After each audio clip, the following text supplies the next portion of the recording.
अस्सलाम वालेकुम गाइस, मैं हूँ किसरा और आप देख रहे हैं मेरा ब्लॉग। और आज मैं न्यू ब्लॉग के साथ आपके साथ आई हूँ कि मैं आपको दिखाना चाह रही हूँ कि घर की सफाई होती है कैसे।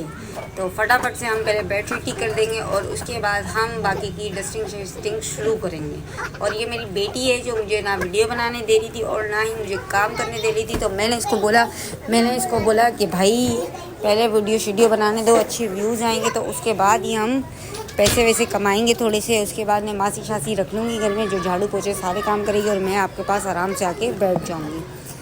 उसके बाद मैंने जल्दी जल्दी से ये सारी चीज़ें उठाई, समेटी, जो यहाँ वहाँ इसने फेंकी हुई थी, इसके फीटर, इसकी चीज़ें। और ये है इसका पैम्पर जो ये उतार के यूँ ही फेंक दिया इसने। और उसके बाद मैंने सोचा थोड़ी सी डस्टिंग कर ली जाए, यहाँ वहाँ सारी चीज़ें इधर उधर से रख ली जाए। फिर उसके बाद ये मैंने झाड़ू उठाई, मैंने कहा एलसीडी भी साफ़ ही कर ली जाए, अपनी ही है, किसी और की तो नहीं है। उसके बाद मैंने अलमारी पे भी कपड़ा शपड़ा मार दिया। मैंने कहा चलो क्या पता है शीशा साफ़ हो तो दिल करे सेल्फी ले ली जाएगी। पीछे इसके अजीब गरीब काम देखो, ये झाड़ू के साथ कुछ ना कुछ करे जा रही है। मैंने फिर थोड़ी सी मैंने कहा दराज शराज भी मट्टी शट्टी, क्योंकि हमारा घर है खुला, तो खुले घर के साथ जो है ना हवा बहुत चलती है और हवा के साथ मट्टी भी आ जाती है। तो झटक पटकने के बाद फिर मैंने मारी झाड़ू। और आज मैं फारिग थी, मैंने कहा सोचा काम शाम करने की वीडियो बना ली जाए, कोई नया कंटेंट तो अभी बनाया नहीं है मैंने। तो फ़िलहाल मैंने कहा सफाई करते हुए दिखा दूँ मैं कि मैं सफाई कैसे करती हूँ। तो फिर ये ली मैंने झाड़ू और फिर मैं हो गई शुरू हो गई। और ये बीच में आके वीडियो के मेरे खड़ी हो गई, ये उल्टी सीधी हरकतों में।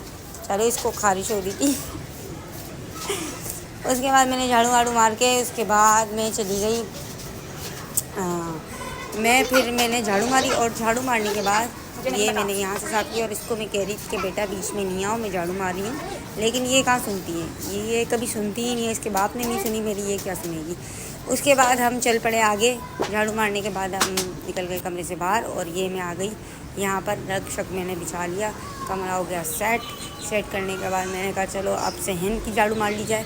तो उसके बाद मैंने बोला चलो ठीक है मैं सहन की झाड़ू मारती हूँ। फिर मैं बाहर आ गई, बाहर आने के बाद मैंने सहन की झाड़ू मारी और फटाफट मैंने ये सारा कचरा समेटने के बाद किचन से भी नीचे से सारी झाड़ू मार ली, क्योंकि बर्तन शर्तन धो चुकी थी मैं।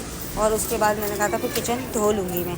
तो फिर ये मैंने झाड़ू मारी, झाड़ू मारने के बाद ये इसकी साइकिल मैंने साइड पे रखी, सब चीज़ें। ये मैं आपको कमरा क्लीन टकाटक और चकाचक दिखा रही हूँ। उसके बाद मैं आ गई, मैंने सोचा कि यार थोड़े कपड़े धो लिए जाएँ। तो फिर मैंने मशीन लगाई, मशीन लगाने के बाद मैंने कपड़े धोना स्टार्ट किए और एक एक करके मैंने कपड़ा डाला, जो कि मैं आपको दिखा रही थी वीडियो में। वैसे मैं ऐसे कपड़े डालती नहीं हूँ, फटाफट सारे कपड़े उठाती हूँ और डब मशीन में डाल देती हूँ। और फिर मैंने इसके साथ ये अपने शौहर की जेब भी चेक कर ली, क्योंकि ये अक्सर पैसे छोड़ देते हैं। मैंने कहा क्या पता आज अपना खर्चा पानी निकल आए, लेकिन कुछ भी नहीं निकला, खाली थी उसकी जेब।